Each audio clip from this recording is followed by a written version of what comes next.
The engine in the first DB11 was also something of a pleasant surprise because we'd known Aston had done a deal with Mercedes, and it was assumed that whatever engine they used was going to be Mercedes derived. Not the case at all, because the car launched with a 5.2 litre twin-turbo V12 that Aston claimed was all new, not so sure about that, and was all Aston. That I am certain of. I remember the reviews of this car early on, and most were generally positive. The car received largely 4 out of 5, 8 out of 10, so not glowing reports, but still a good car. Praise was given in particular to the suspension, which was considered by some to be more compliant and Aston-like than a lot of cars they built up until then. I myself had found a number of the V8 cars to be just a little bit stiffer than I'd expected, the DBS and the original V12 Vantage being the biggest perpetrators there. The interior also had the correct amount of leather, in other words, loads, and felt very Aston-like. However, there were criticisms. The infotainment system was taken from Mercedes, which even then wasn't brand new, and today is laughably out of date. I know some people do like the system Merc use here. It's essentially very similar to what you got in an S or E class or something from about 10 years ago, but I've never really got on with it. Perhaps that's because I've never had more than sort of half an hour or an hour in these cars, but I'm not a fan. Many were also upset at the fact Aston went for an 8-speed ZF Auto in place of a dual clutch for the gearbox. For me, I think they actually made the right decision. Even just there, turning around, the gearbox responds well, and at low speeds in auto mode, it's very smooth and very pleasant. It's shuffled itself into 8th gear now at 48 miles an hour, and I didn't really notice it doing that. The steering wheel is a rather oddly shaped affair, and beyond it sits a fairly plain screen. A couple of the important features for the car happily are controlled by a very simple and elegant method. 2 buttons, one on each side of the wheel and easily accessible by your thumbs, control the suspension and the powertrain settings. Each have 3, Comfort or GT they call it for the powertrain, Sport and Sport Plus. I'm going to put the car now in the settings that Chris, the owner, recommends, which is regular for the suspension and Sport Plus for the powertrain. As you might expect, Sport Plus gives the car a little bit more throttle response. I believe the steering might have weightened up too, though don't take my word for that. The suspension is still in basic mode.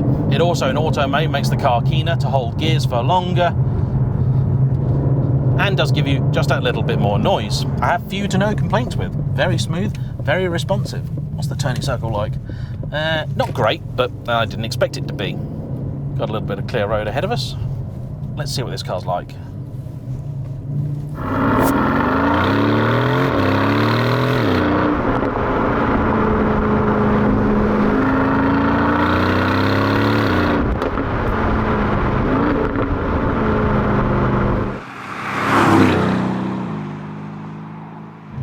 You know something?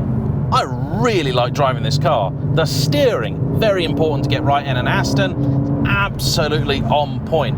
Wonderfully communicative, perfectly weighted, has a sense of heft that you need from a car like this. It's no lightweight, 1,800 kilos this thing. It rides fairly well. I would say a little firmer than I was expecting. I've come to this car the wrong way round because what I have driven is the V8 Vantage and the DBS. So I've driven the cars that came after, never the original. The gearbox is crisp and responsive. The car makes a good noise. You get just the right amount of throaty burble into the cabin with the odd pop and crack on a downshift too that's not too much, not too little. Into reverse, nice and easy. Have a reversing and 360 camera here. The 360 camera is actually standard, which does shock me because the general rule of the automotive world is the more you pay to start off with, the less you get as standard. Now, there is one thing about this particular car I haven't mentioned that I'm sure you haven't failed to notice: the engine. And you'll also, I'm sure, be aware that you can still buy a DB11. Yet at the start of this video, I said it got canned after 18 months. Well, both are true. The original DB11 V12 was indeed axed after just 18 months on sale and replaced with the DB11 AMR. Part of the reason that car exists is this: the DB11 V8, which was introduced only just over a year after the first car came out. This was actually a very significant thing because this was the first time, I think maybe ever, that a flagship Aston Martin was actually offered with a couple of completely different engines. In the past, they'd offered their cars with different capacities or states of tune, that sort of thing, but I don't believe they'd ever given you a choice of 2 totally different powertrains, or if they had, it was a long time ago. The old DB9, DBS, Vanquish, they were all strictly a V12. The only car that got a choice was the Vantage. On paper, this car is some way shy of the V12. That made 600 horsepower, this is just over 500. But in terms of torque, there is next to nothing between them, because the V12 made 700 Newton meters, this 675. And if you're wondering, surely a 5.2 litre twin-turbo V12 can make more torque than a 4 litre V8, you'd be right. This, as you probably already guessed, is the same 4 litre twin-turbo AMG unit that Mercedes stuffed in just about everything from the C63 to the G-Wagon and the GT. Torque is limited not because of the engine, but the gearbox. With the DBS, Aston Martin didn't actually do anything at all to the engine. It made more torque because the gearbox allowed it to. This car's parking sensors apparently are a problem.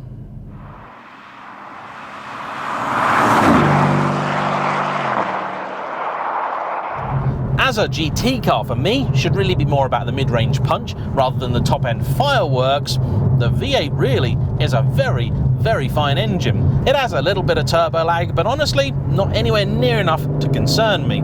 In something like the GT, which is trying to be a more overtly sporting car, it bothers me a great deal more. Here, not so much. The fact is, the DBS with the full fat version of the V12 simply struggles to get the power down anyway. Actually, as does this. It's just about started raining for the first time in a couple of weeks, and in Sport Plus mode, the traction is just a little looser, so the car will spin up, and has done a couple of times already. The V8 was also the car particularly interesting to journo types because this car is notably lighter than the V12 by some 100 odd kilos, and as you might imagine, a lot of that has come off the front axle. So where the V12 has a 51% front weight distribution, this has a 51% rear weight distribution. Not massive for sure, but does give you an idea of where that weight has been shaved. As I haven't driven the regular DB11, I cannot tell you whether it really makes a difference, but I can say this is a much more competent sports car than I would have possibly imagined. The V8 also returns reasonable fuel economy. In the last 116 miles, which has included me having quite a bit of fun, it's done 23.3 to the gallon. And Chris said on the journey down here, when he also had a little bit of fun, it averaged over 26. For this kind of car, I think that's very good. He bought it from an Aston Martin dealership. It was actually an ex-Aston car, so has a very healthy specification, around £46,000 of optional extras, chiefly comprising carbon fibre, some leather stitching bits, and also a £5,500 Bang & Olufsen stereo with the little pop-out tweeters up the front. I actually do really like it. The B&O system in Aston Martins is one of my favourite in-car stereos, if for the visual drama of it and nothing else. It is a pretty broad car, this. The rear arches stick out an impressive amount. That being said, at no point has it been daunting to drive. I feel like I can place it with more accuracy than expected, so on that front, it's pretty good. Certainly no worse than any contemporary Ferrari. Happily, not much has really gone wrong with it. The only thing he has issue with is the parking sensors, that you may have heard earlier were going off at inappropriate moments. This also has nice things like ventilated seats, and the chairs themselves are very, very comfortable. Not at all supportive. There's really no side bolstering in this whatsoever, though it doesn't actually seem to have been much of a problem. And that does surprise me. They also seem to have fixed the issue that old Astons had, where if you were to drive the car with a big wallet, you would change your seat position every time you went for the clutch. This obviously doesn't have a clutch, but even in some of the auto cars, it was an issue. Happily, doesn't seem to be a problem here. There are some silly design choices in this car. The door handles are absolutely atrocious. They've been styled rather than engineered. There's no nice way to open the door on this car. The exterior door handles are from the old Astons, and I do not like the concept that they went to all the trouble of building a completely new, ground-up fresh car, and then thought, you know what? You know the bit you're going to touch first? Let's use the old one. Suspension test coming up, right. If this car can go through here, a reasonable pelt without going bang, it's a good car. It's a good car. The suspension's set up really nicely. A little firmer than expected, but there's some control in it. Corner's quite flat too. Got that punch. I like this. I really like this. Don't like the infotainment. Hate the infotainment. There was also no need whatsoever for the little central storage compartment here to be electrically openable. That's just daft. That's just going to break, isn't it? Let's be honest here. And I do seem to recall in the early days, Aston had a lot of problems with quality control, which is a great shame because their then boss, Andy Palmer, was so determined that the DB11 was going to do things right. Allegedly, the first 1,000 people to buy one got his personal mobile number. So if they had a problem, he would know about it. I suppose we'll know if the car's any good if he's changed that number, won't we?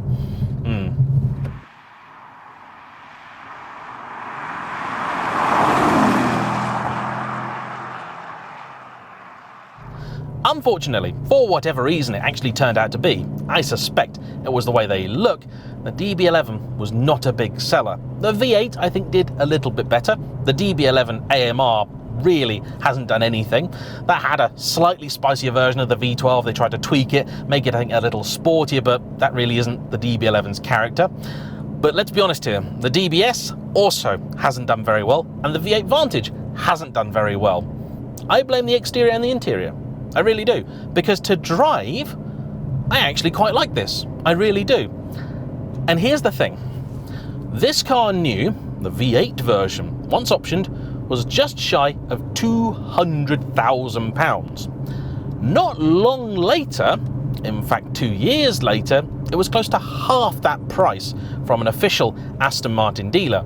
And today, you could buy a car a little bit like this for £90,000. In fact, it's the V12s that are some of the cheapest in the classifieds, with prices starting at about £88,000. When these were new and trying to compete with the likes of Ferrari and the F12, Bentley and the Continental GT, and Porsche with the many variants of the 911, I can see why people failed to become attached to the Aston, particularly if they already owned an Aston, because if I had an old Vanquish with the later, much improved infotainment system and the glorious naturally aspirated V12, I don't really think I would see many reasons to go for this. But if I didn't have one of those, and I was currently sat thinking, what can you get for £100,000 these days? You could surely have a DB9, you could have maybe a DBS, but honestly don't buy one, they're not actually that good as a car. You could actually get a second-gen Vanquish, I suppose, though that will come with its own problems. This annoyingly doesn't actually even have Apple CarPlay in it, I believe, as standard, though you can retrofit it, and that's frustrating as the old Vanquish did. But beyond Aston, well, you can have a Lexus LC500. That would be a very, very good option, but a lot of people are put off by them. They don't like the infotainment in that and the way it looks, and it's still got useless back seats as well, so that's out. People don't really want to go for a Maserati Gran Turismo. That's a really, really old car now, an old platform, though certainly has its charms. 911s maybe just aren't special or different or interesting enough. And then if you want a Ferrari, well, you'd have to buy a 599 because an F12 is still loads of money, despite the fact they haven't been in production for, what, 5 years or something? So, though this is a car that I still have plenty of issues with, for £90,000, I think I could see past them. And this, I think, might also be the best of the current Aston lineup. The V8 Vantage surely is a better sports car and an absolute riot, but if you do need the little back seats, it is of course useless to you. The DBS likewise is just far too stiff. Just an unpleasant car to drive, and it's silly money. Yes, it's a better looking car for sure, won't deny that, but it's just too stiff. If it rode like this, that'd probably be the one that I'd go for, but I won't. This gives you the choice of engines that you don't get with the other two, and if you can get over the looks of it, you'll find a car that drives really quite nice, and, rubbish Mercedes bits aside, still feels like an Aston.